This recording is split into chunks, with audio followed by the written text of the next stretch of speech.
Apalagi kalau ditaruh di sini. Aisyah. Mantap Ustaz.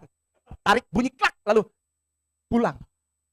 Kau nanti sore ada ibadah jam 5, namamu masih ada. Kau naik mimbar nanti sore.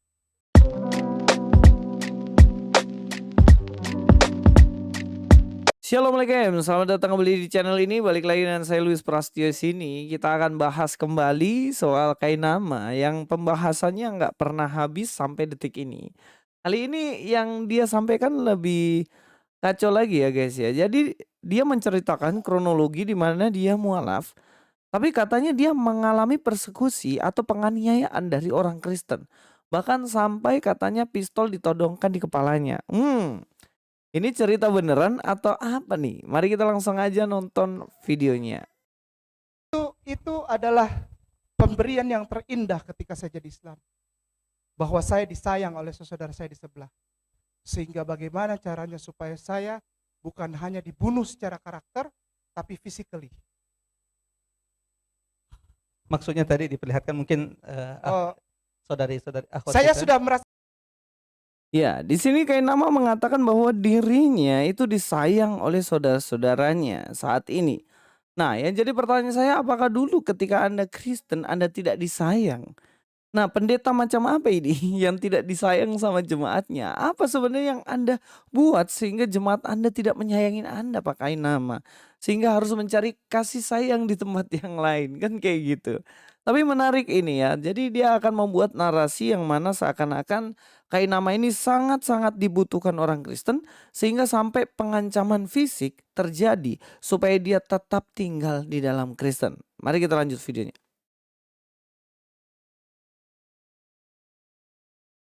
Rasakan bagaimana kerasnya pukulan softball, Ustaz. Batnya softball. Ya, di sini ngeri sekali ya, katanya Kainama merasakan kerasnya batnya softball. Waduh, itu softball itu kalau dia punya kayu itu kalau kena muka jadi apa itu, kan kenceng banget itu kan. Kayu padat kena muka. Ngeri, dan katanya Kainama merasakan itu. Jadi kalau menurut ceritanya berarti orang Kristen ketika tahu Kainama ini dia pindah agama, kemudian dia dipukul pakai kayu softball. Ngeri banget ya. Waduh, ini dapat di mana ini? Ajaran macam apa ini? Orang Kristen dari mana kok bisa pakai softball untuk pukul orang supaya nggak pindah agama? Ya, kita lanjut lagi guys. Sedap. Wah, luar biasa, luar biasa. Itu setelah saya dari tempat ibadah saudara kita Kristen di Bandung. Di depan gedung sate itu ada tempat ibadah dan kita ngobrol di sana. Dan saya syahadatkan 14 orang di dalam gereja. Katanya dia terima pukulan softball itu ketika pulang dari ibadah. Dia syahadatkan 14 orang di dalam gereja. Dan kemudian dia ketika pulang, dia kena itu yang namanya softball. Wah, ngeri banget. Kapan kejadiannya? 14 orang syahadat di dalam gereja. Kenapa kisah ini tidak pernah dimuat secara publik dan tidak beredar di kalangan orang Kristen? 14 orang dalam gereja cuy. Nah, seharusnya kalau ada 14 orang syahadat dalam gereja, wah itu pasti heboh banget beritanya.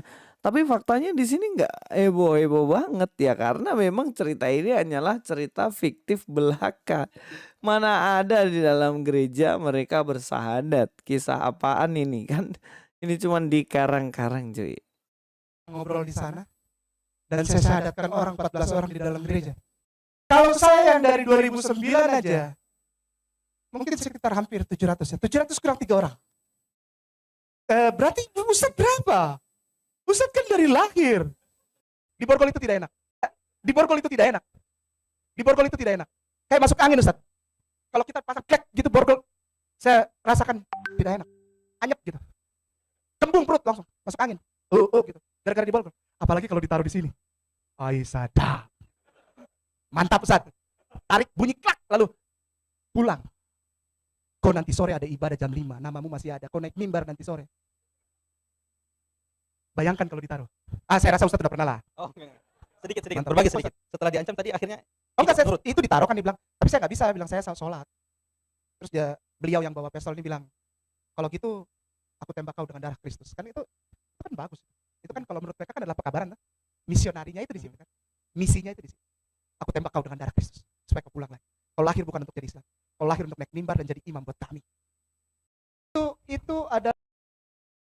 Ya, terima kasih pakai nama sudah beromong kosong banyak kepada kami. Omong kosongnya adalah banyak nih ya. Saya ada catatannya di situ, dibilang diborgol. Nah, katanya dia diborgol. Ketika dia mensadarkan 14 orang, dia kemudian pindah agama, dia diborgol. Mungkin dia diborgol, dipukulin pakai baseball. Ya.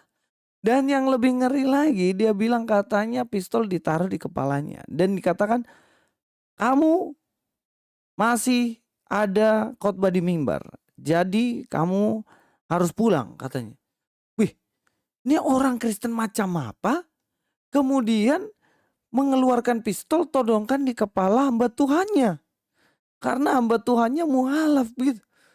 Wih, gak pernah ada dengar cerita macam begini. Terus dia dapat pistol dari mana? Emang ini Amerika?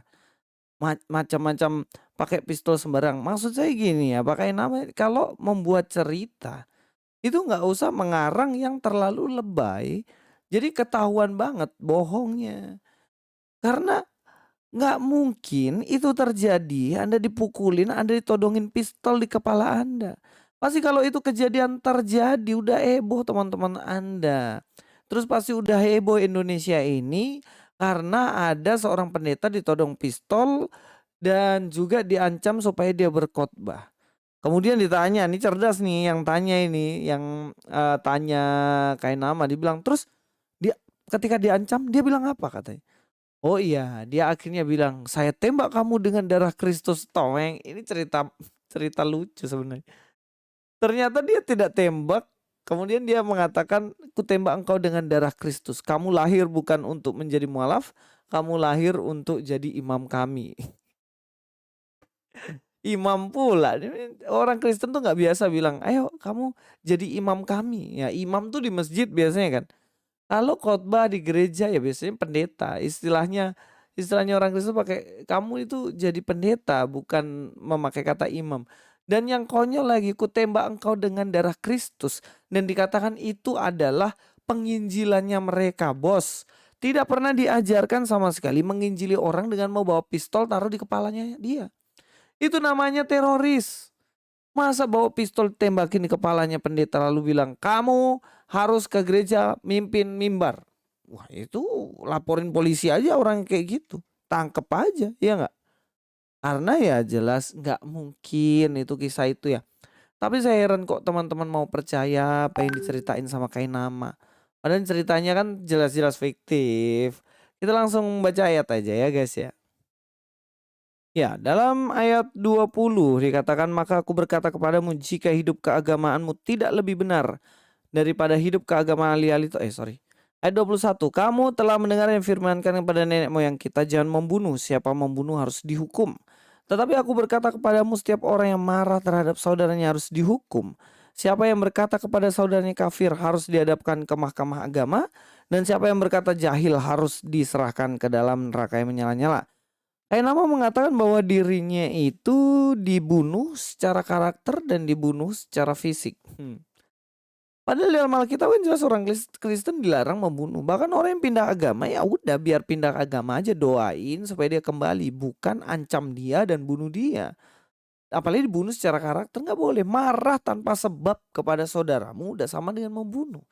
Memaki saudaramu, mengatakan jahil, mengatakan kafir kepada saudaramu itu sudah sama dengan membunuh. Apalagi membunuh secara fisik. Jelas itu dilarang di dalam Kristen. Jadi ya memang kesimpulannya Kainama ini jelas dia mengarang cerita supaya seakan-akan dia adalah seorang Kristen yang penting banget di Kristen karena sudah mampu mensahadatkan orang Kristen 14 orang bahkan 700 orang yang walaupun gak ada sama sekali buktinya ya. Sama kayak ijazahnya, ijazah goib gitu kan. Kuliah di Israel tapi sampai sekarang nggak bisa menunjukkan kampusnya apa, ijazahnya mana, ya kan.